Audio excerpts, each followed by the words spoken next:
오늘도 말씀을 본문을 통해서 하나님은 다니엘에게 환상을 통하여 말씀하고 계십니다. 오늘 등장하는 동물은 순양과 순염소입니다. 이 안에 여러 가지의 상징과 함축된 의미들이 있지만 오늘은 핵심적인 내용만 다루겠습니다. 원래는 8장을 좀 나눠서 설교를 했으면 좋겠는데 1장에서 14절까지는 환상에 대한 내용이고 또 15절에서 27절까지는 그 환상에 대한 해석에 대한 내용이라서 이걸 별개로 하는 것보다는 한 번에 하는 것이 나을 것 같아서 한 번에 갑니다. 그래서 여러분 조금 길어질 수도 있는데 최대한 빠르게 가보겠습니다. 여러분 다시 한번 짚고 넘어가겠습니다. 다니엘서를 통해서 말씀하고 있는 신상에 나온 나라들, 그리고 또 짐승, 우리가 봤던 내짐승, 이 모든 것은 뭘 얘기하고 있다고 그랬죠? 제국. 그렇죠? 그 제국은 뭐예요? 하나님의 나라와 백성을 파괴하고 더 나아가서 하나님의 교회를 핍박하고 박해하고 또 더 나아가서 유혹하고 미혹해서 하나님의 교회와 백성을 무너뜨리는데 그들의 존재의 목적이 있습니다. 순종하는 자들을 불순종의 길로 이끄는데 계시는 하나님이 없다고 여기는데 그들의 목적이 있다는 것입니다. 우리 눈으로 볼 때 인류의 역사를 이렇게 보면 그들이, 그 짐승이, 그 제국이 나라를, 세계의 역사를 주관하는 것처럼 보이지만 결국 우리가 나중에 보게 되면 그 역사를 주관하고 계시는 분은 하나님이라는 사실을 반드시 깨닫게 됩니다. 오늘 우리에게 환상을 통해 주시는 말씀 또한 동일합니다. 여러분 이 말씀을 들으시고 다시 한번 십자가 앞에서 결단하는 시간이 됐으면 좋겠고 세상과 구별되는 거룩한 교회로 세워지는, 흔들리지 않고 굳건한 믿음을 갖는 저와 여러분 되시기를 축복합니다. 먼저 순양입니다. 이 순양의 정체는 너무 잘 드러나서 보여주고 있습니다. 설명하고 있습니다. 20절입니다. 20절 말씀 읽겠습니다. 앞에 보십시오. 시작. 내가 본 바 두 뿔 가진 순양은 곧 메대와 바사의 왕들이요.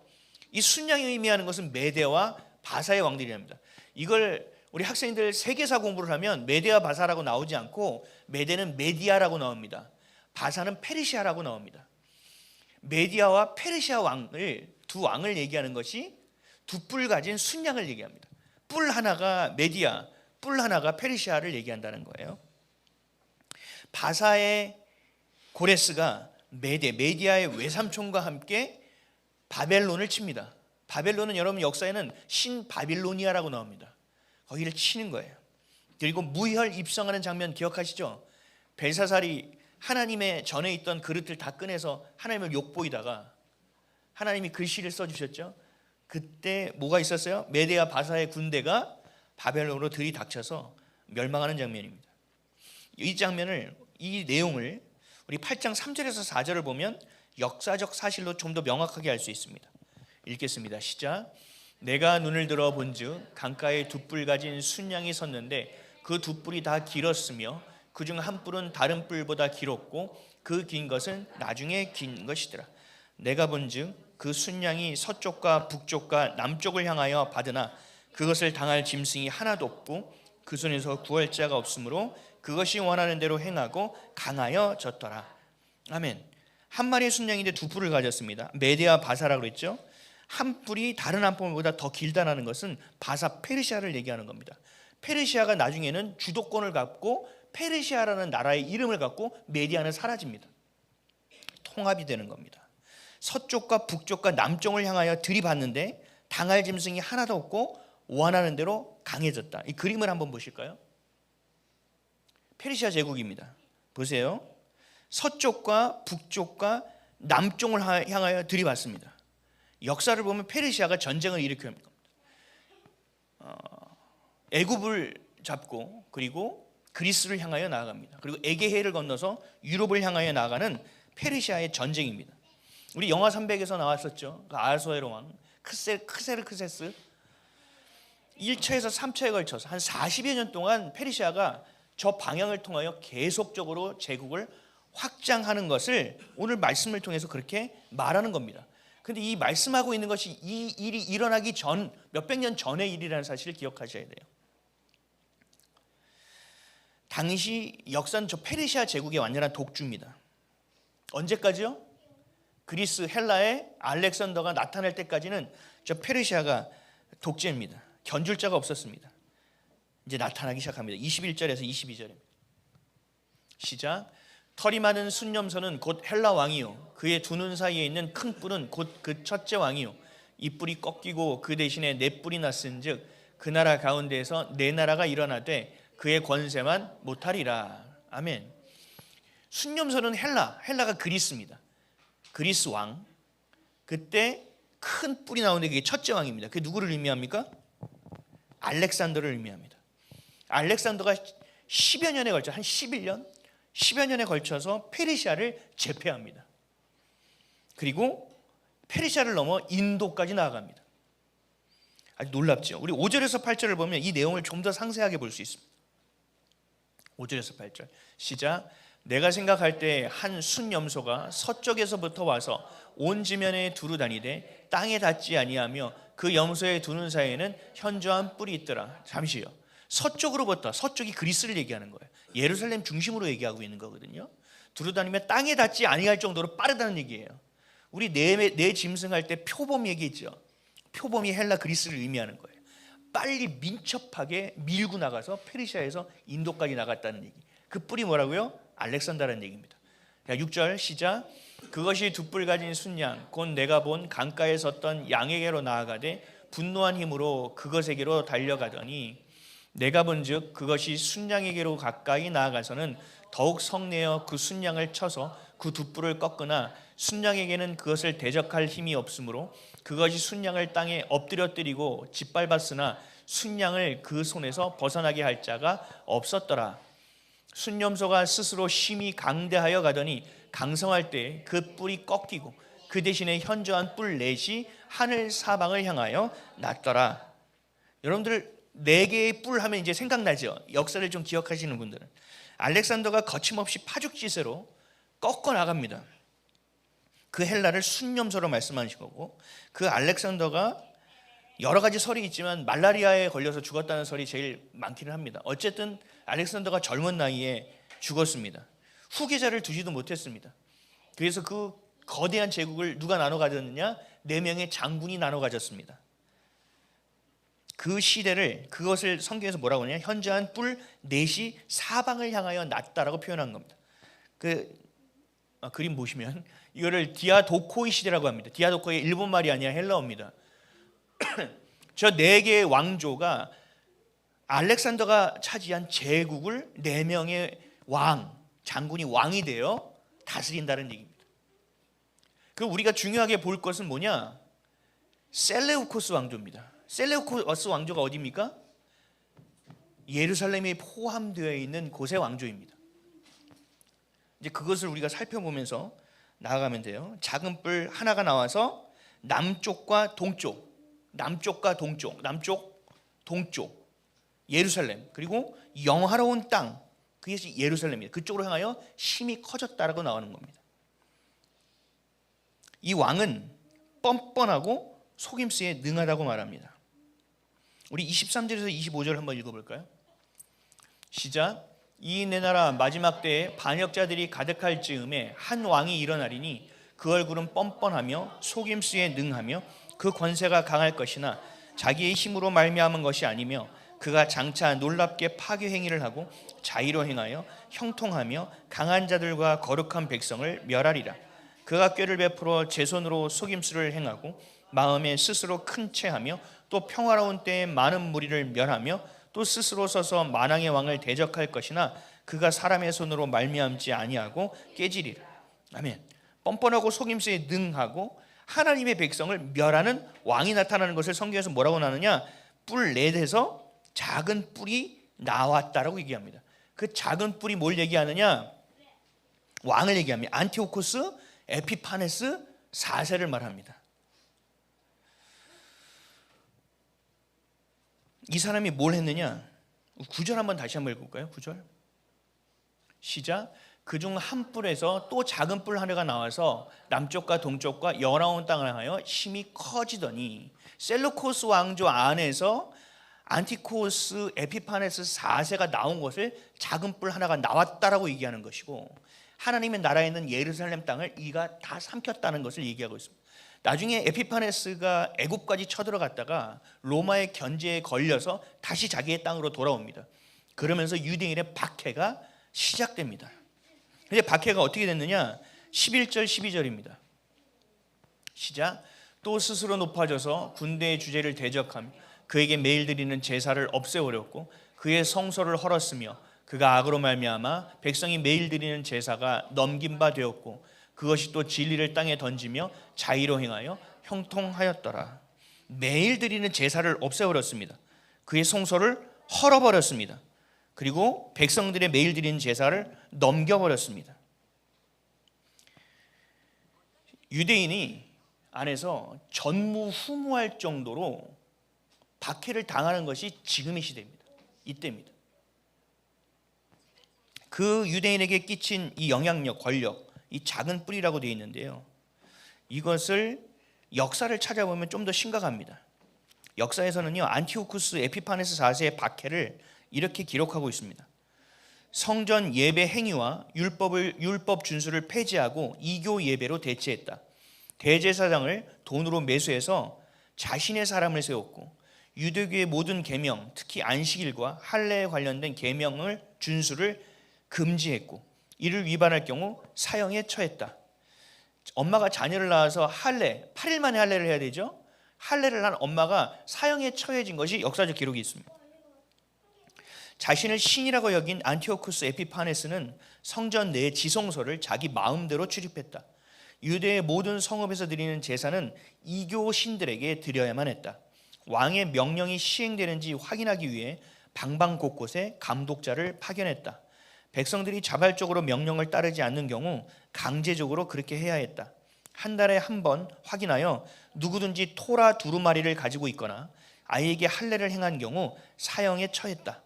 주전 167년 기슬레브월 곧 12월 15일 예루살렘의 번제단 위에 이교 제단을 세웠고 같은 달 25일 그곳에서 첫 이교 제사를 드렸다. 이 제사는 올림푸스 제우스에게 드려졌고 예루살렘 성전은 제우스에게 봉헌되었다. 이것이 곧 적그리스도의 예표다. 여러분 놀랍지 않습니까? 예배가 파여졌습니다. 그리고 하나님의 말씀을 가지고 있는 사람들은 다 죽습니다.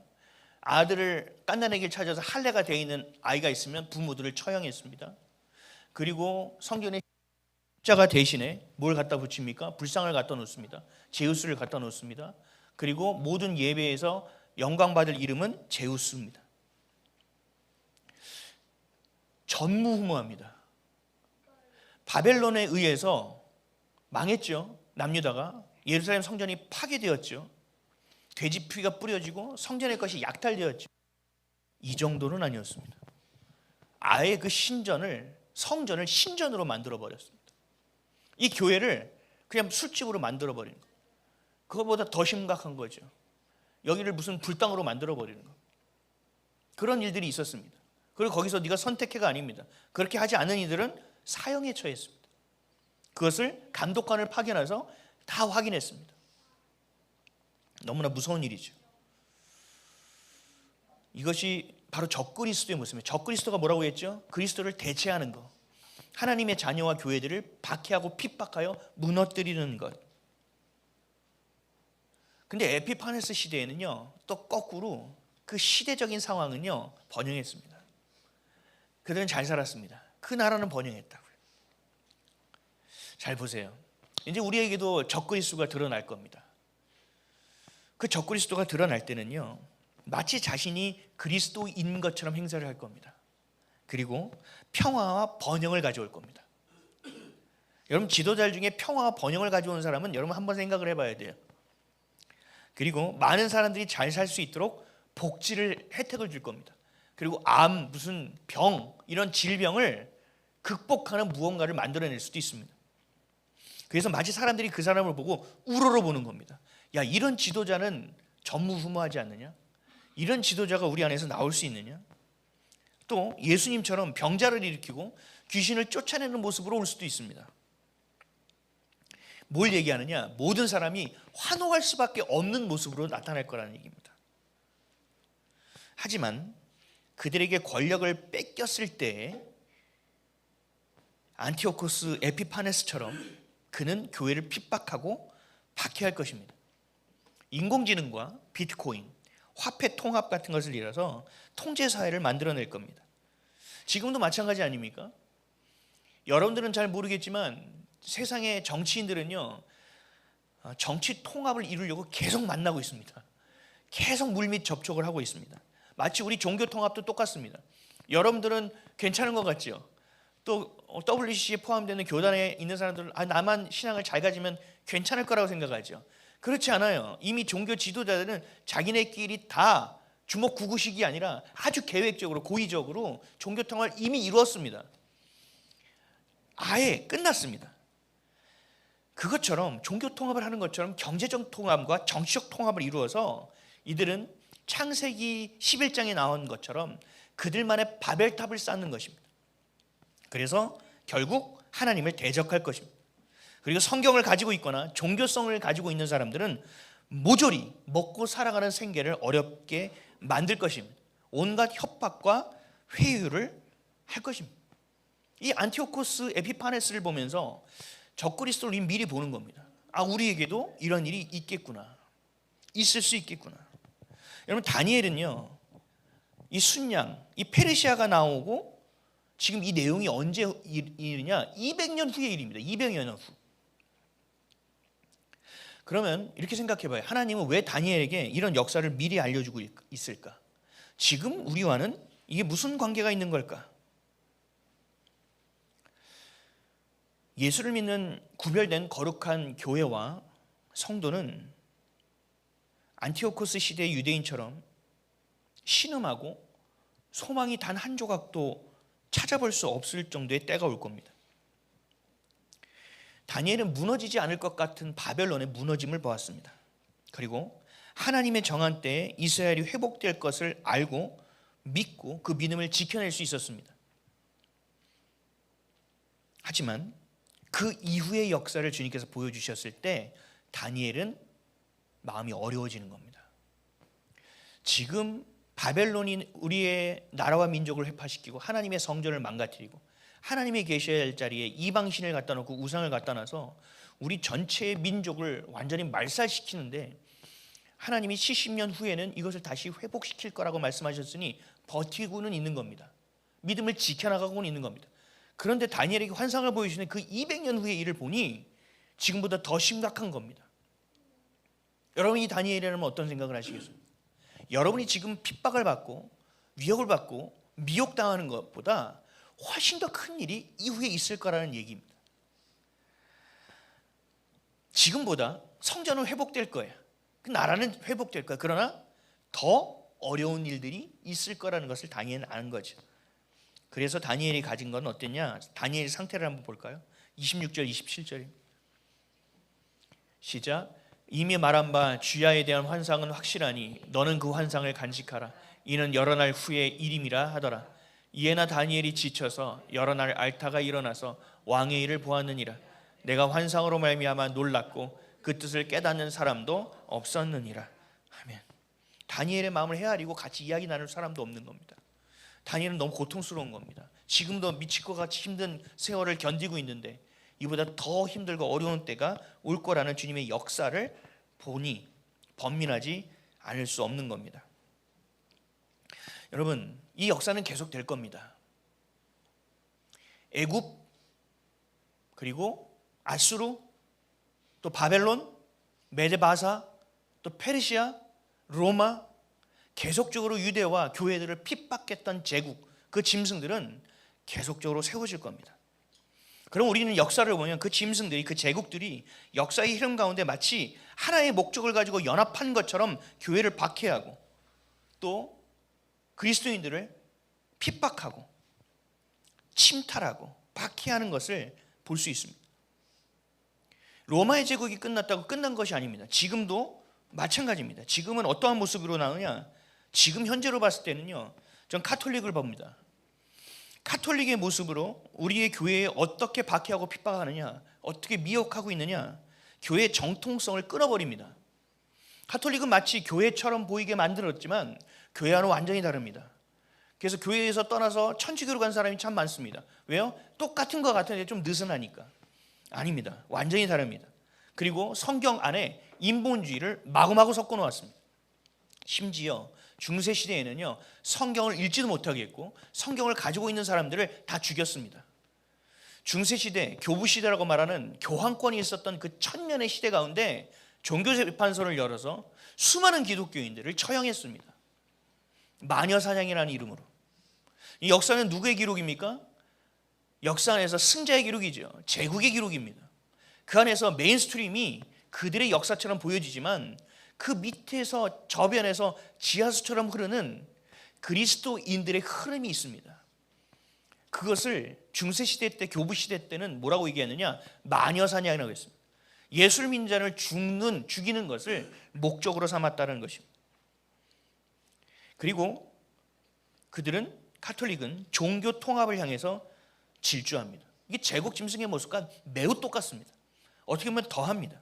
진리를 희석시키고 진리를 왜곡시키고 하나님이 주신 말씀과 언약 외에 전통이라는 이름으로 교황의 말이 성경의 말씀보다 더 높이 되어 있습니다. 하나님의 말씀보다 전통이 우선입니다. 그 전통은 누가 만들었습니까? 인간들이 쌓아놓은 것입니다. 교황이 이야기한 것입니다. 그것이 하나님의 말씀보다 훨씬 더 위에 있습니다. 마치 요한계시록에 나와 있는 바벨론 음녀와 같이 하나님의 머리 위에 앉아 있습니다. 교황이라는 뜻은 무엇인지 아세요? 교회 황제라는 뜻입니다. 주교라는 것 뜻은 아세요? 교회 주인이라는 뜻입니다. 신부는 뭐라고 불러요? Father라고 부릅니다. 아버지라고 부릅니다. 그들이 선포하는 모든 내용은 우리의 기독교적 가치와 진리의 뿌리를 다 무너뜨리는 것입니다. 모두가 하나라고 말하는 포스트 모더니즘의 선두에 서서 그 어떤 종교를 믿어도 결국은 구원을 받게 되어 있다라고 말하는 것이 가톨릭입니다. 하나님은 분명히 말씀을 통해 우리에게 말씀하고 있습니다. 예수 그리스도 외에는 구원받을 다른 이름을 너에게 준 적이 없다라고 말씀하고 있습니다. 교회의 머리는 오직 예수 그리스도라고 말씀하고 있습니다. 우리의 영적 아버지는 여호와 하나님 한 분이라고 말하고 있습니다. 성경에 있는 가치를 다 뒤집어서 훼손하고 있는 지금의 짐승이 바로 가톨릭입니다. 여러분 경계하셔야 돼요. 십자가 죽음 없이는 부활도 없습니다. 구원도 없습니다. 너무나 당연한 이야기지만 종교다원주의, 인본주의, 그리고 우리의 인성과 우리의 감성과 우리의 이성에 호소해서 우리의 영성을 말살하고 있습니다. 내 짐승은 물리적 제국을 위해서 이루어서 그리스도인들을 핍박하고 박해했지만 지금은 카톨릭이라는 것을 통해서 영적인 제국을 이뤄서 핍박하고 박해하고 미혹하고 있다는 사실을 여러분 분명히 아셔야 됩니다. 하나님을 대적하고 교회를 박해하는 거대한 제국과 그 역사적 흐름 가운데 이스라엘을 보면 정말 가치 없어 보여요. 아무리 깊이 찾아보려고 해도 눈꼽만큼도 보이지 않는 나라예요. 역사는 그 제국이 이루어가는 것이고 그 제국을 보면 이스라엘은 아무것도 아닌 것처럼 보여요. 이리 차이고 저리 차이고 그저 있다가 없어지는, 눈여겨봐도 보이지 않는 아주 작은 점처럼 보인단 말이죠. 그리고 우리 눈에는 짐승, 그 제국들은 영원할 것처럼 보입니다. 강합니다. 그들의 머리를 숙이지 않으면 죽을 것처럼 여겨집니다. 그들이 무너지지 않을 것처럼 보이고 그들이 내 생명을 주관할 수 있는 것처럼 보입니다. 아닙니다. 그들은 멸망할 존재입니다. 그들은 반드시 끝날 존재입니다. 하나님은 역사의 주관을 하실 때 그들을 보는 것이 아니라 하나님의 백성을 보시고 역사를 이루어가고 계시다는 사실을 여러분들은 반드시 기억하셔야 됩니다.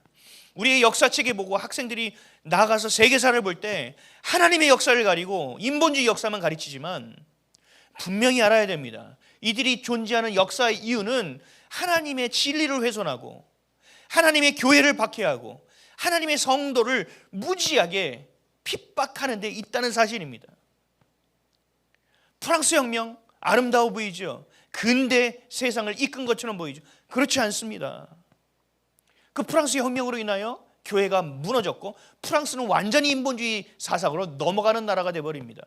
그리고 실제적인 제도가 민주주의 대의적으로 가는 것이 아니라 황제 정치로 다시 왕정으로 돌아갑니다. 전체주의로 간다는 얘기입니다. 모든 역사가 똑같습니다. 하나님을 향하여 대적하는 것입니다. 역사적인 흐름이 그렇습니다. 우리 교회를 한번 보십시오. 지금 지난 교회에서 이사 와서 좋다고 생각하죠. 많은 사람들이 오면 와, 어떻게 이렇게 커졌어? 어우, 너무 예쁘다 교회가. 근데요, 우리 한국교회 전체를 봤을 때 이 교회는 어떻습니까? 초라합니다. 아주 작습니다. 우리가 기도하는 것이 들려질까? 전 늘 고민하는 게 있어요. 좀 뭔가 소리를 내고 싶은데 아무도 듣지 않아요. 작은 교회 목소리 소리는 듣지 않아요. 초라해 보입니다. 연약해 보입니다. 근데요, 역사의 주체는요, 크기에 있지 않아요. 역사를 주관하시는 분은 하나님께 있기 때문에 세상적인 영향력으로 가는 것이 아닙니다. 성경을 보면 하나님은 늘 어떻게 일하셨습니까? 대군을 일으키셨습니까? 아닙니다. 소수를 통하여 하나님의 일을 행하여 오셨습니다.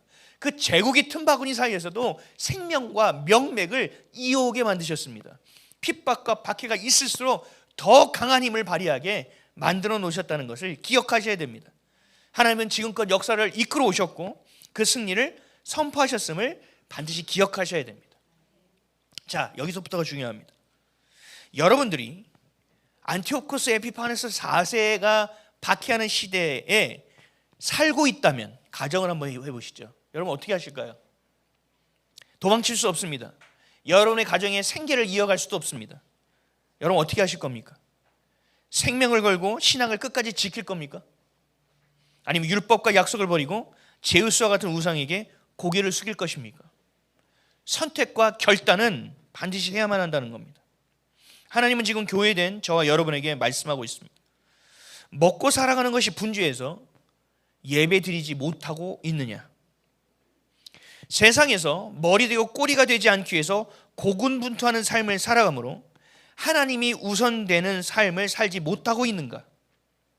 이리저리 살아가는 것이 바빠서 하나님이 주신 언약을, 나에게 주신 부르심을 놓치고 살아가고 있지는 않은가? 하나님의 시선이 아닌 다른 사람의 시선을 더 중요하게 여기며 살아가고 있는가? 아니면 이 땅의 것을 전부로 여기며 소중하게 여겨 하나님의 나라를 무시하며 살아가고 있지는 않은가? 사랑하는 성도 여러분, 우리 또한 역사의 소용돌이 시대 가운데, 박해의 시작 가운데, 미혹의 시대 가운데 살고 있다는 사실을 기억하셔야 됩니다. 우리가 해야 할 가장 중요한 것은 예배와 말씀입니다. 그리고 믿음을 지키는 일입니다. 우리의 시선은 애굽, 아수르, 바벨론, 페르시아, 헬라, 로마에 있는 것이 아닌 역사를 주관하시는 하나님께 있어야 합니다. 미래를 이미 소유하고 계시는 하나님께 우리의 시선을 둬야만 합니다. 주님께서 이런 말씀을 우리에게 왜 하고 계시느냐? 요한복음 16장 1절입니다. 시작. 내가 이것을 너희에게 이름은 너희로 실족하지 않게 하려 함이니. 아멘. 실족하지 않게 한다는 건 뭐예요? 실족할 수 있다라는 이야기입니다. 하나님이 다니엘을 통해서, 성경과 역사를 통해서 저와 여러분에게 말씀하고 있는 겁니다. 실족하지 말아라. 정도를 걸어라. 나를 따라와라. 한눈 팔지 말아라. 겁박당하지 않게 하시고 미혹당하지 않게 하는 것입니다. 믿음을 잃지 않게 하고 불순종의 길에 서지 않게 하기 위함입니다. 다니엘은 아직 그 역사를 경험하지 못했지만 우리는 이미 본 역사 아닙니까? 하나님이 이 역사를 다니엘을 통해서 기록하실 때 어떻게 하셨어요? 마치 미래의 역사를 지금 보면서 다니엘에게 말씀하시는 것처럼 정교하고 정확한 말씀으로 다니엘에게 이해하고 계시지 않습니까? 하나님은 미래를 소유하신 분이라는 겁니다. 여러분 각각의 인생에 개인적으로 들어왔을 때도 여러분의 인생을 아시는 분이 하나님입니다. 여러분의 눕고 일어섬을 알고 여러분의 마음의 중심에 뭐가 있는지도 알고 계시는 분이 하나님입니다. 여러분에게 생명을 주시고 이 땅을 살게 하시는 분도 하나님이십니다. 그분에게 물어야지요. 우리 자녀들은 내가 수학을 어떻게 공부할까? 어떤 진로를 향해 나아갈까? 고민하는 것이 아니라 하나님이 나에게 생명을 왜 주셨을까? 2025년을 살아가는 나의 삶의 이유는 무엇인가를 주님 안에 물어야 한다는 것입니다. 세상에서 볼 때 이거 하면 좋고 이거 하면 사람들이 우러러보고 이거 하면 부모님이 뭐 효도한 그런 거 필요 없습니다. 하나님이 여러분에게 주신 것이 무엇인지에 따라 가야만이 여러분들이 하나님을 기뻐하시게 할 수 있을 뿐만 아니라 여러분들 삶의 기쁨이 무엇인지를 깨닫게 된다는 거예요. 그게 아니면 이리저리 방황하다가 인생은 끝납니다. 하나님은 이미 끝을 정해놓으셨습니다. 정해놓으신 분에게 물어봐야죠. 하나님은 분명히 예수 그리스도를 통한 승리를 이미 예비해 놓으셨습니다. 거룩한 백성과 교회의 승리입니다. 이것이 이 땅, 이 세상 끝에 이루어질 일입니다. 17절 볼까요? 시작. 그가 내가 선 곳으로 나왔는데 그가 나올 때 내가 두려워서 얼굴을 땅에 대고 엎드리매 그가 내게 이르되 인자야 깨달아 알라 이 환상은 정한 때 끝에 관한 것이니라. 아멘. 정한 때 하나님이 정하셨습니다. 어디까지요? 끝까지요. 그 다음이요. 19절입니다. 시작. 이르되 진노하시는 때가 마친 후에 될 일을 내가 내게 알게 하리니 이 환상은 정한 때 끝에 관한 것임이라. 아멘.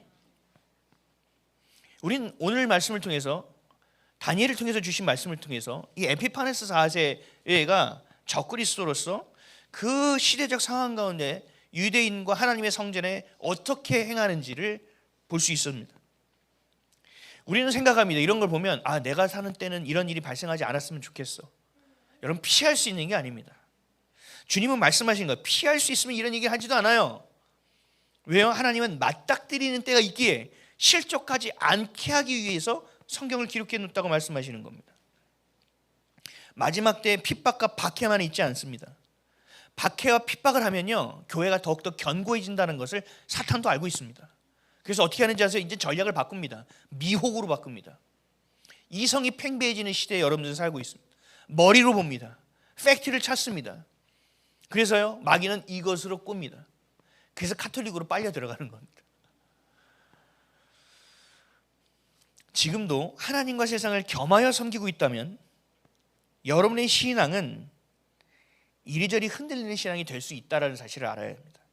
마지막 때에 저는 절대로 주님을 배신하지 않을 건데요, 아닙니다. 지금의 여러분의 상태가 그때를 반영할 것입니다.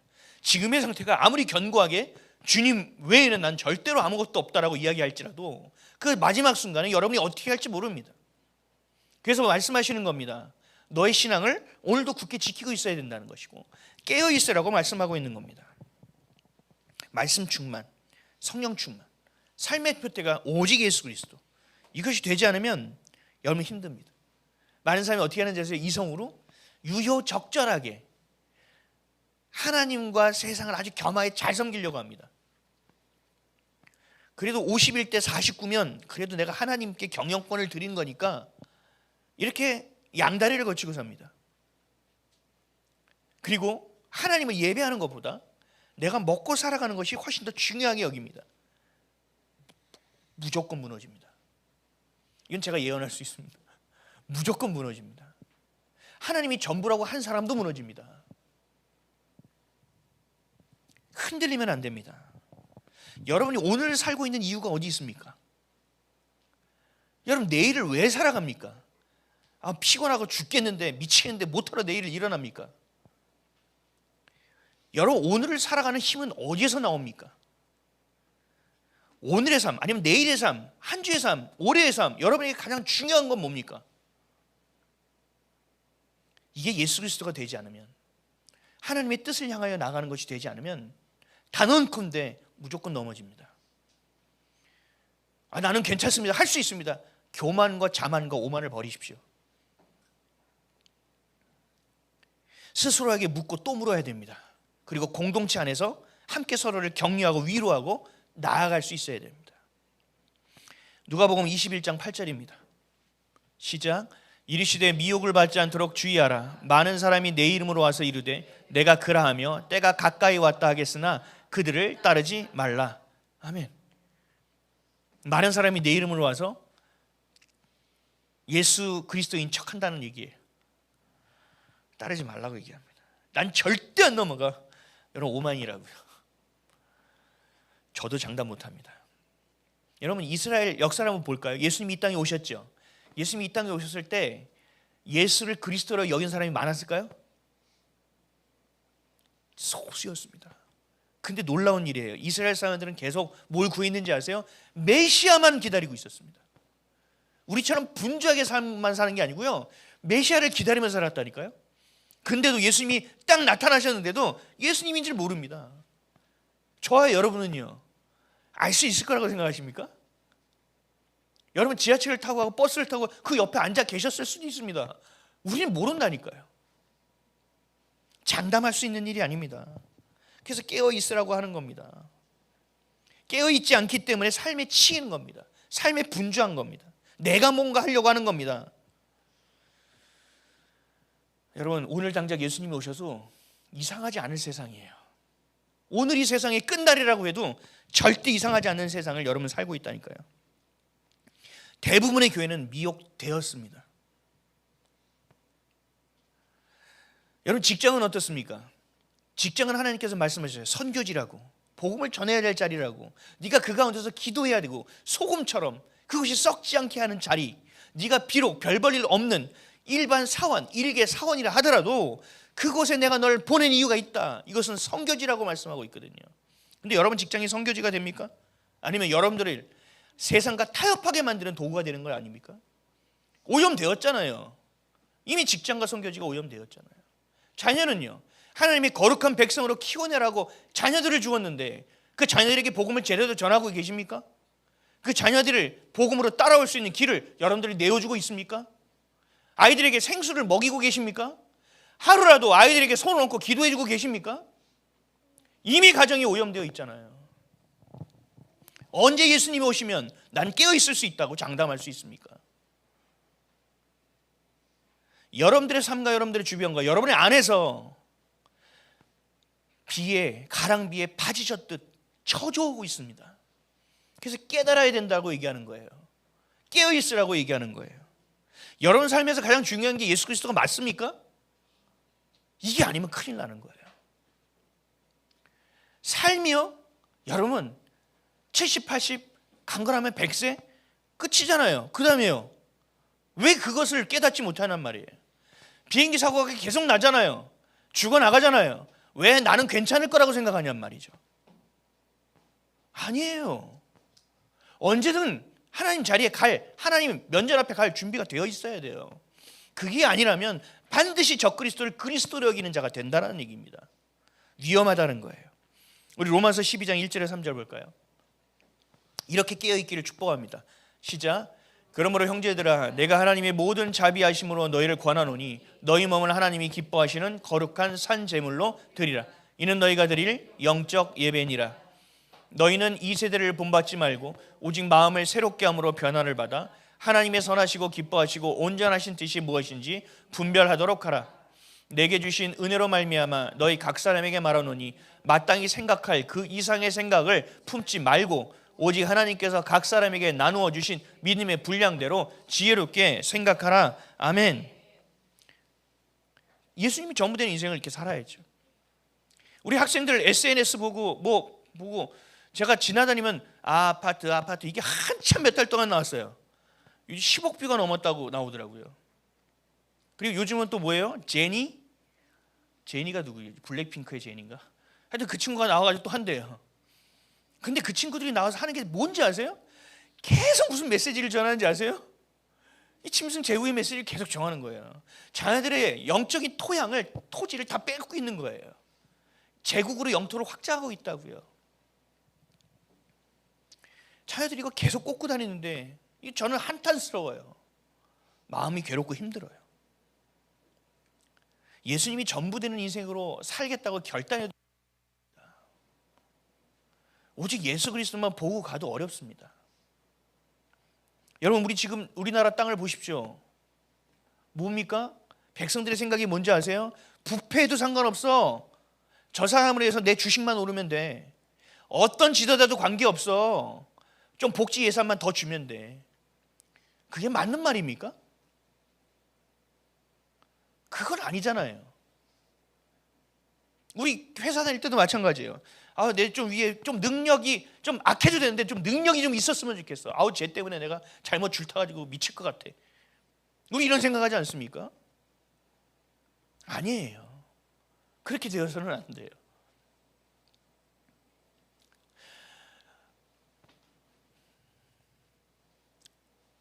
우리의 이 예배와 여러분의 작은 신음소리와 같은 기도가 별것 아닌 것처럼 여겨지지만 그렇지 않다는 얘기예요.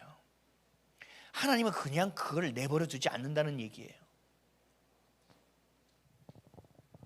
여러분의 삶은, 하나님을 향한 여러분의 삶은 절대로 헛되지 않습니다.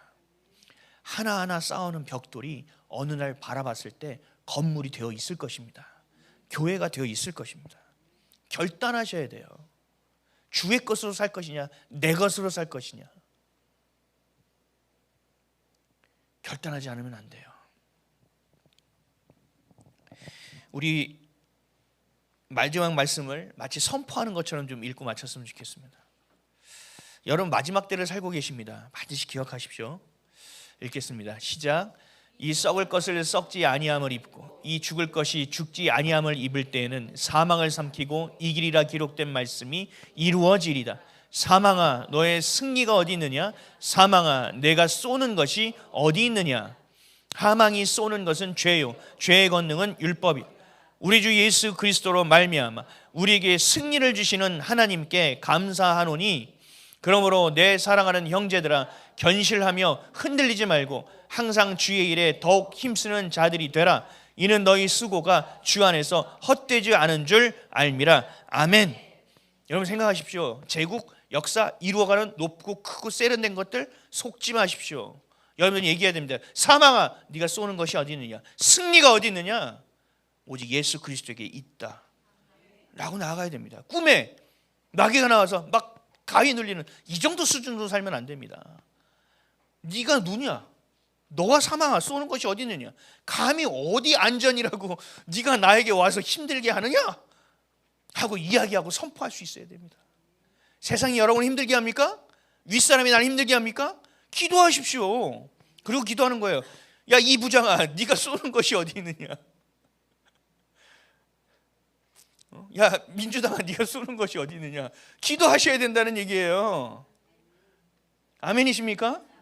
헛되지 않는다고 말씀하시잖아요. 헛되지 않습니다. 우리의 자녀가 안 바뀔 것 같습니까?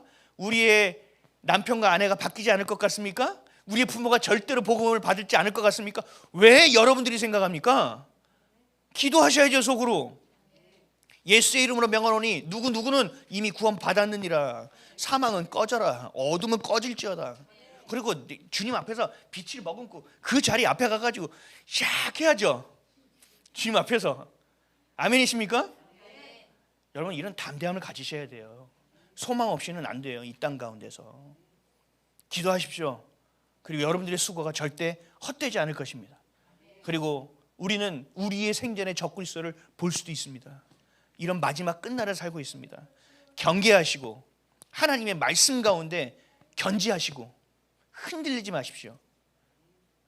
그리고 주님을 믿는 여러분들 교제하십시오. 모이면 기도하고 흩어지면 복음을 전하십시오. 그리고 우리 자녀들 볼 때마다 이렇게 교회 오면 얼마나 귀하지 않습니까? 안아주시고 축복해 주시고 더 사랑해 주십시오. 서로를 격려하십시오. 이 전쟁터 가운데 아군입니다. 서로가 서로 안에서 또 그리스도 안에서 헛되지 않는 삶을 살아내시기를, 승리를 경험하는 저 여러분 되시기를 예수님의 이름으로 축복합니다.